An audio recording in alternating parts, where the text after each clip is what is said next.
Budi. Selamat siang, Pak. Selamat siang. Mohon maaf ya, mengganggu malih.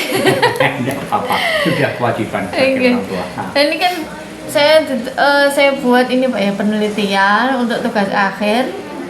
Teori yang saya pakai itu memang tentang emosi ini Ki. Emosi-emosi keagamaan berkaitan dengan jemaat Kristen Pak Ki. Komunitas Pak Ki. Betul ya. Komunitas.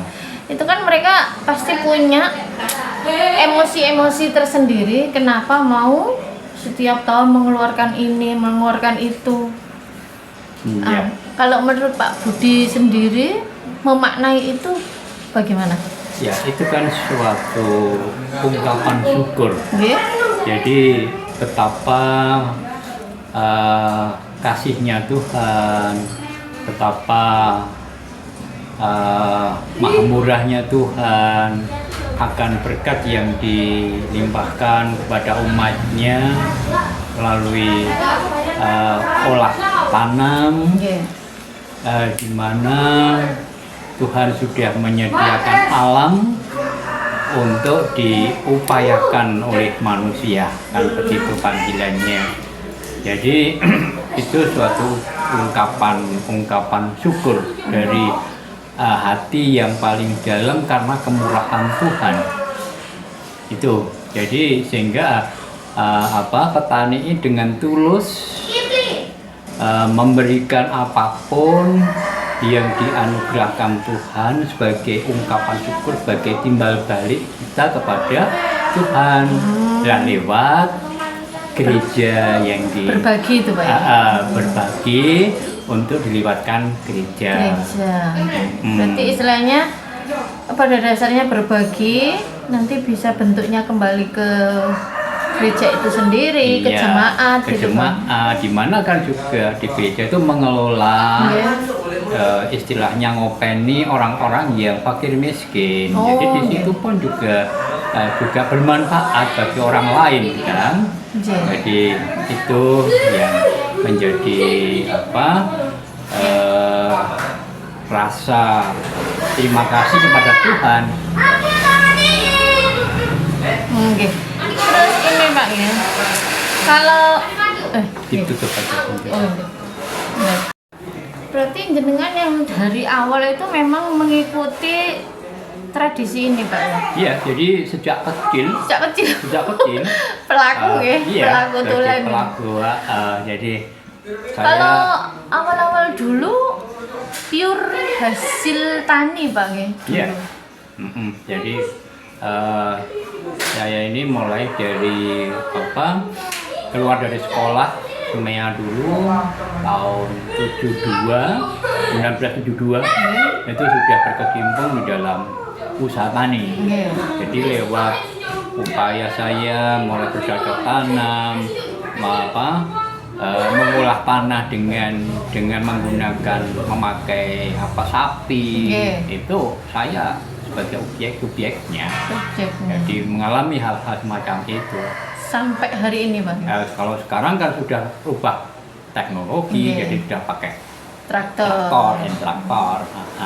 Jadi kalau ditarik ke mana? Ke Betan, ke Leman, itu sama Pak ya, sebenarnya ungkapan syukur. Iya, jadi intinya kalau ke Betan itu kan persiapan masa tanam. Ya, karena dalam masa tanam ini dipandang saat itu suatu upaya yang sangat-sangat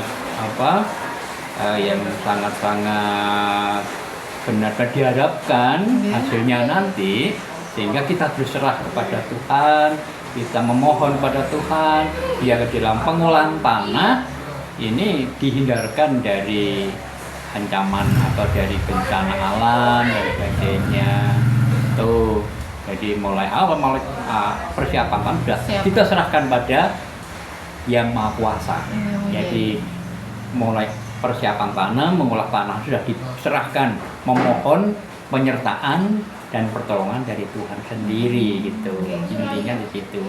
Jadi pada awalnya untuk ke Betan itu tidak hanya umat Kristen saja, Nggih. Orang-orang masyarakat awam pun juga melaksanakan itu. Yang oleh masyarakat awam pada saat itu disebut nyecek. Jadi Nggih. nyecek itu sama halnya dengan Nggih. kebetan. Oh, nggih. Ya, nyecek dalam bentuk orang Jawa, orang Kejawen memang suatu ritual juga di tengah-tengah sawah dia berdoa memohon biarlah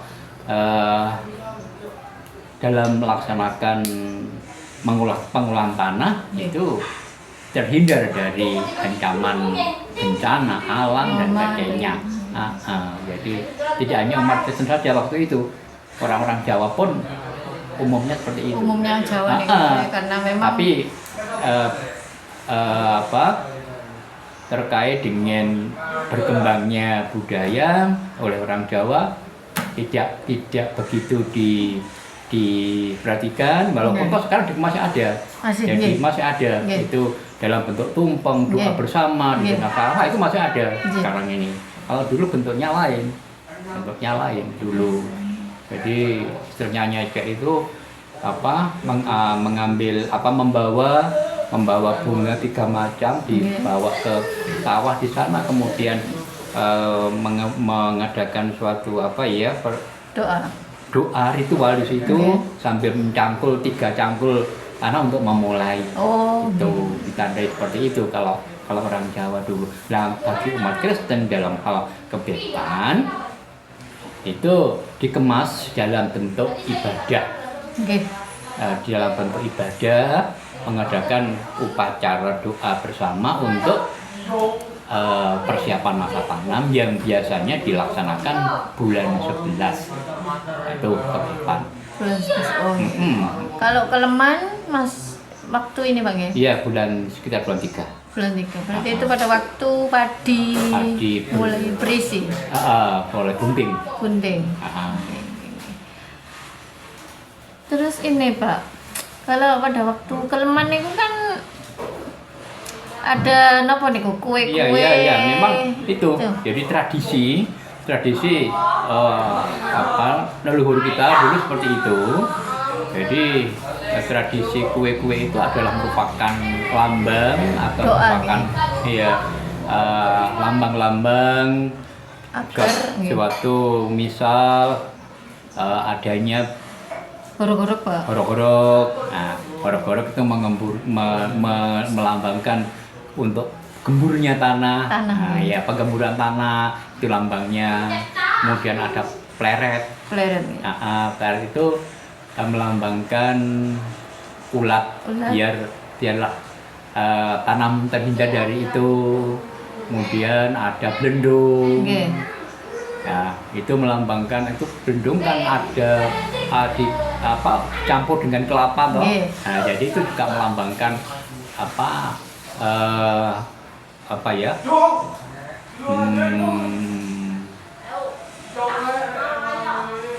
hama-hama yang kecil-kecil begitu saja. Di binatang-binatang kecil yang seperti itu. Kalau sudah dimakan mati. Berarti sudah terhindar. Dulu harapan. Filosofinya seperti itu. Terus ini Pak, kalau waktu undu-undu itu kan wajib ada apa itu?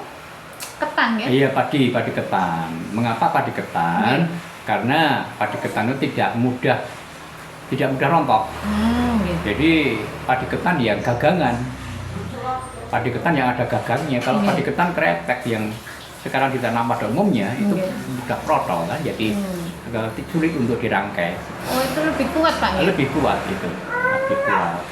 Jadi kalau zaman dulu memang padi Pak ya? Ya, padi murni, padi Jawa dulu. Oh, sekarang kan pun bergeser ya istilahnya, mungkin kan dibuat hiasan. Jadi memang itu mutlak harus ada karena terkait dengan panenan padi. Gitu. Oh, mantan ya. Ya, jadi Mojowarno ini memang unik. Mengapa dikatakan unik? Karena beda dengan gereja-gereja yang lain. Walaupun toh gereja